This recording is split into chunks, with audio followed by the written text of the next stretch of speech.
नमस्कार।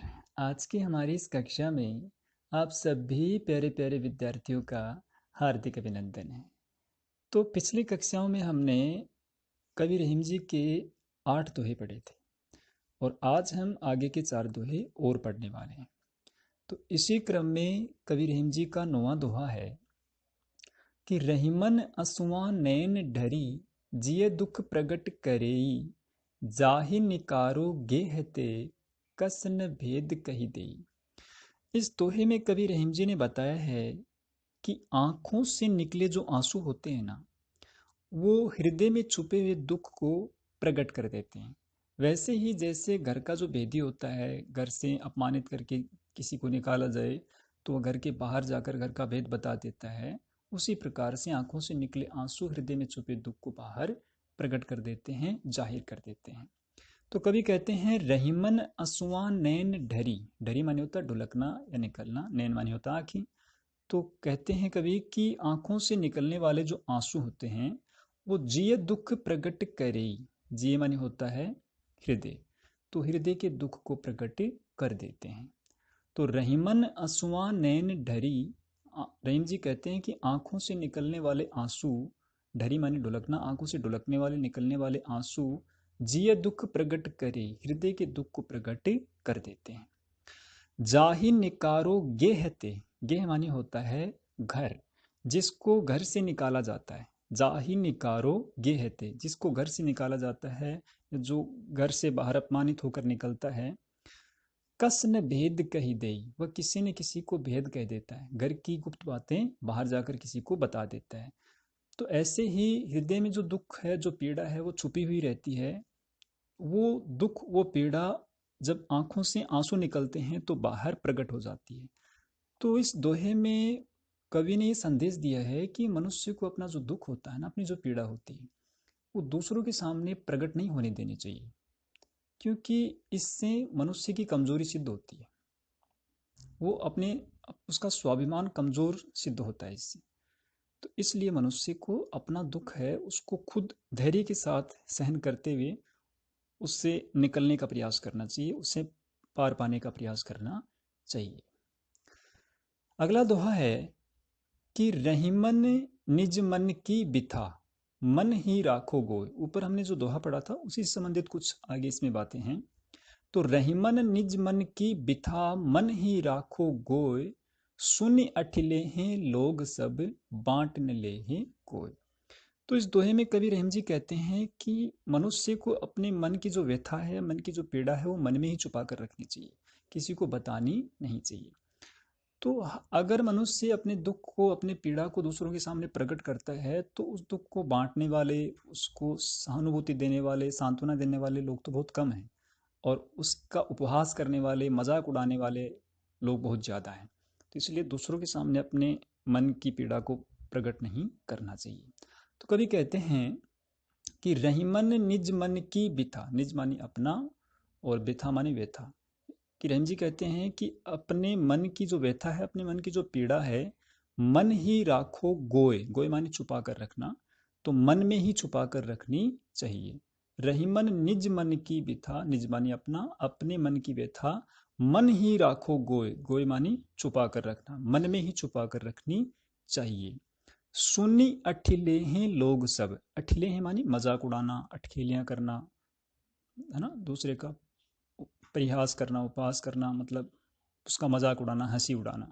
तो सुनी अठिले हैं लोग सब, तो आपकी दुख को, आपकी पीड़ा को सुन करके लोग आपका मजाक मजाक उड़ाएंगे, है ना। सुनी अठिले हैं लोग सब, आपके दुख को सुन करके, आपकी पीड़ा को सुन करके उसको बांटने वाले बहुत कम हैं, आपको सहानुभूति देने वाले लोग बहुत कम हैं, मजाक उड़ाने वाले बहुत ज्यादा हैं।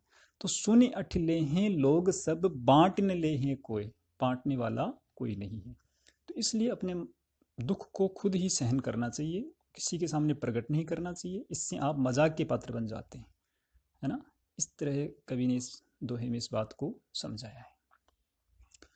अगला दोहा है दीन सबन को लखत है दीन ही लखे न कोय और जो रहीम दीन ही लखे दीन बंधु सम होय। दीन मानी होता है गरीब। तो दीन सबन को लखत है, लखत माने देखना, गरीब सभी को देखता है, गरीब आदमी मदद के लिए सबकी ओर देखता है कि कोई ना कोई उसकी मदद करे। दीन सबन को लखत है, लखत माने देखना। तो गरीब आदमी सबकी तरफ देखता है कि कोई उसकी मदद करे। दीन ही लखे न कोई, लेकिन गरीब की तरफ कोई नहीं देखता। जो रहीम दीन ही लखे। अब रहीम जी कहते हैं कि जो गरीब की तरफ देखता है, उसके दुख को पीड़ा को समझता है, दूर करने का प्रयास करता है। दीन बंधु सम होए। दीन बंधु मानी गरीबों का साथी। दीन बंधु ऐसे परमात्मा को, ईश्वर को कहा गया है। तो है ईश्वर के समान हो जाता है, साक्षात ईश्वर के समक्ष समझा जाता है, ईश्वर के समान माना जाता है। दीन बंधु सम होए, सम माने समान, वह दीन बंधु के समान हो जाता है। तो जो गरीब की तरफ देखता है, उसके दुख को समझता है, उसकी पीड़ा को दूर करने का प्रयास करता है, वह साक्षात ईश्वर के समान समझा जाता है। तो इसमें कवि ने सीधी सीधी बात बताई है कि गरीबों की सहायता करनी चाहिए। अगला दोहा है, दोनों रहीमन एक से जोलों बोलत नाही, और जान परत है काक पिक ऋतु बसंत के माही। तो कौवा और कोयल जो होते हैं ना, वो देखने में दोनों एक जैसे होते हैं। दोनों रहीमन एक से, एक जैसे होते हैं। जो लो बोलत नहीं, जब तक वो बोलते नहीं तब तक दिखने में एक जैसे होते हैं, उनमें अंतर कर पाना मुश्किल होता है। जान परत है काक पिक, कौवे और कोयल का जो अंतर है वो तभी जान पड़ता है ऋतु बसंत के माही, जब ऋतु बसंत आती है। बसंत ऋतु में कोयल जब बोलती है तो पता चलता है कि हाँ, ये कोयल है और ये दूसरा है वो कौवा है। तो देखने में सारे मनुष्य एक जैसे होते हैं, लेकिन उनके साथ व्यवहार करने पर, उनके साथ बातचीत करने पर ही पता चलता है कि कौन मनुष्य अच्छा है और कौन बुरा है। तो मनुष्य के अच्छे बुरे या सज्जन दुर्जन होने का पता देखने से नहीं होता, बाहर से रूप रंग से नहीं पता चलता, उनके साथ व्यवहार करने से पता चलता है, उनके साथ बातचीत करने से पता चलता है। तो इसलिए मनुष्य को कहा है कि वास्तविकता है वो देखने, जो दिखाई देता है ऊपर से, वो वास्तविक नहीं है। मनुष्य की वास्तविकता उसके साथ व्यवहार करने से, बातचीत करने से ही प्रकट होती है। तो इस तरह से इस दोहों को अच्छी तरह और हमें समझना है, और इससे संबंधित जो प्रश्न हैं वो आपको मैं बता देता हूँ। पहला प्रश्न बनता है यहाँ पे कि रहीम जी ने आंखों से निकले आंसुओं को किसके समान बताया और क्यों बताया, है ना। रहीम जी ने आंखों से निकले आंसुओं को किसके समान बताया। रहीमन असुआ नैन ढरी जिये दुख प्रकट करे। रहीम जी ने आंखों से निकले आंसुओं को किसके समान बताया है और क्यों बताया है।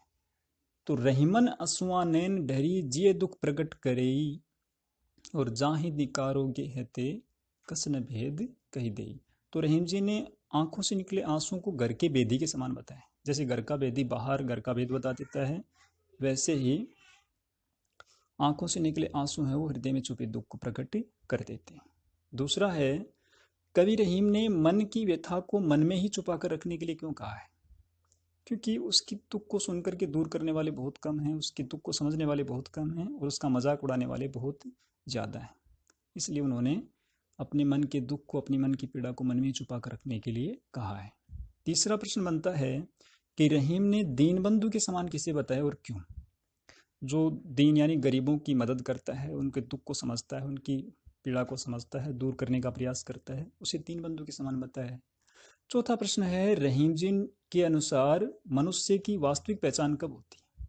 जब उसके साथ व्यवहार होता है, बातचीत होती है, तब उसकी वास्तविक पहचान का पता चलता है। देखने से पता नहीं चलता। देखने में कौवे और कोयल का उदाहरण दिया ना, देखने में कौवा कोयल एक जैसे होते हैं, लेकिन बसंत ऋतु आने पर ही उसका पता चलता है। अवसर आने पर, सही अवसर आने पर ही पता चलता है कि कौन मनुष्य अच्छा है और कौन बुरा है।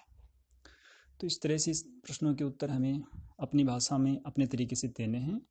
तो आज के लिए बस इतना ही। बहुत बहुत धन्यवाद। नमस्कार।